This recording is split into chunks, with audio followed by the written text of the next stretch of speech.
सबैलाई थाहा छ। त्यही थाहा भएको कुरालाई केही मात्रामा रिमाइन्ड गरौँ भनेर मात्र मैले रोकेको छु। नेपालमा सबभन्दा बढी दर्ता भएको सवारी साधन पनि दुई पाङ्ग्रे सवारी साधन स्कुटी मोटरसाइकल नै हो र सबभन्दा बढी दुर्घटना हुने पनि सवारी साधन मोटरसाइकल स्कुटी नै हो।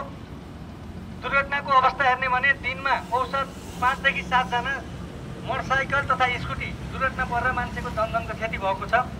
त्यसलाई न्यूनीकरण गर्नका लागि जति ट्राफिक प्रहरीको दायित्व छ त्यति दायित्व तपाईहरुको पनि छ, किनकि हजुरहरू प्रत्यक्ष रूपमा यो सडक प्रयोग गर्नुहुन्छ र यो सडक प्रयोग गरेर हिँड्नुहुन्छ र त्यही दुर्घटनालाई न्यूनीकरण गर्नको लागि हामीले केही मात्रामा केही कुराहरू ट्राफिक नियम पालना गर्यौं भने सवारी दुर्घटनाबाट आफू पनि बचिन्छ र अरूलाई पनि बचाउन सकिन्छ भन्ने उद्देश्यले चालकसँग सडकमै हामी 3 मिनेट टाइम लिएका छौं।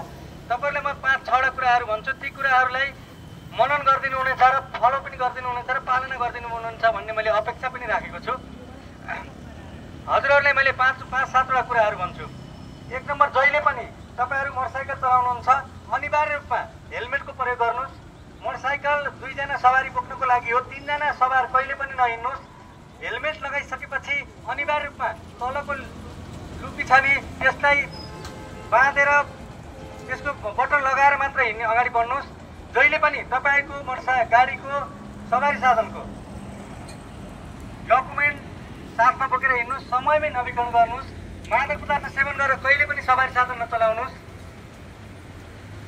जहिले पनि यो सडकमा हिँड्नु भएको छ, यो 6 लेनको सडक छ। 6 लेनको सडक प्रयोग गर्दाखेरि प्रत्येक लेन अनुसारका बोर्डहरू बाटोमा टाँगिएको छ। तपाई कतिको स्पिडमा हिँड्ने, कुन लेनबाट हिँड्ने सबै कुरा हेरिदिएको छ। बाटोको बोर्डहरू हेर्दै हिँड्नुस्। तपाईहरुको लागि सी लेन प्रयोग गर्नु। जहिले पनि यो सी लेन छ, यो सी लेन तपाई मोटरसाइकल स्कुटीको लागि हो, सी लेन प्रयोग गरिदिनुस्।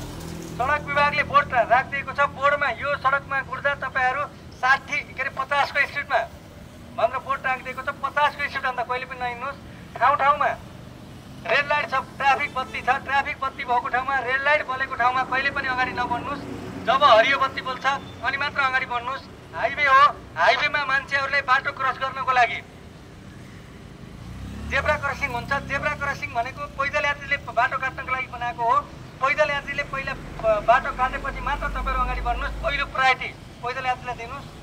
र जहिले पनि ओभरटेक गर्दा तपाईहरु अगाडि बढ्दा अगाडि मेरो अगाडिबाट म यो गाडीलाई ओभरटेक गरेर अगाडि जाँदा अर्को गाडीसँग छ कि छैन र मेरो पछाडी आउने गाडी मभन्दा कतिको डिस्टेन्समा छ, कति दूरी पछाडी छ, म अगाडि गएर मेरो लेनमा जाँदाखेरि फेरि मलाई अर्को गाडीले भेटाउँछ कि भेटाउँदैन, मैले ओभरटेक गर्ने गाडीले मलाई छुन्छ कि छुँदैन भन्ने कुरा यकिन गरेपछि मात्र साइड लाइट बालेर अगाडि बढ्नुस्। त्योभन्दा पहिले कहिले पनि नबढ्नुस्।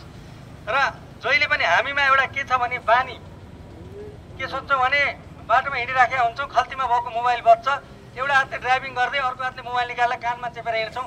त्यो सबभन्दा ठुलो दुर्घटनाको कारक हो, किनकि हाम्रो दिमाग भनेको मोबाइलमा हुन्छ, बाटोमा र सडकमा हुँदैन।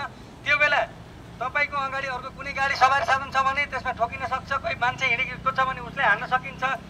बाटो हो, चौपायाहरू हिँडिराखेका हुन्छन्, ती चौपायाहरूमा ठोकिन सक्छ। त्यसका लागि तपाईको मोबाइलमा फोन बज्यो भने साइड लगाएर आफ्नो काम कुरो भ्याएर मात्र फेरि अगाडि बढ्नुस्।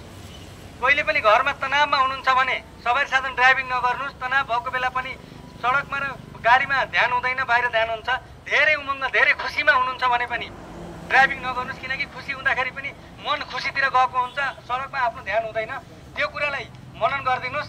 र फेरि पनि भने मादक पदार्थ सेवन गरेर कहिले पनि सवारी साधन नचलाउनुस्। अन्तिममा तपाईहरुलाई मैले के भन्छु भने आजैबाट यहाँबाट पहल गरेर जानुस्। मैले सवारी साधन चलाउँदा आजका मितिदेखि कहिले पनि मादक पदार्थ सेवन गर्दिन भनेर एकचोटि हात उठाउनुस् सबैजनाले। कहिले कसैले पनि मादक पदार्थ सेवन गरेर कहिले सवारी साधन नचलाउनुस् है। यही भने मेरा कुरा सुनिदिनु भयो, पक्कै पालना गरिदिनुहुन्छ भन्ने अपेक्षा राख्दै सबैको दिन शुभ होस्, सबैको मङ्गल होस्, यही भन्दै बिदा मागे। हस्त नमस्कार, धन्यवाद, जय नेपाल।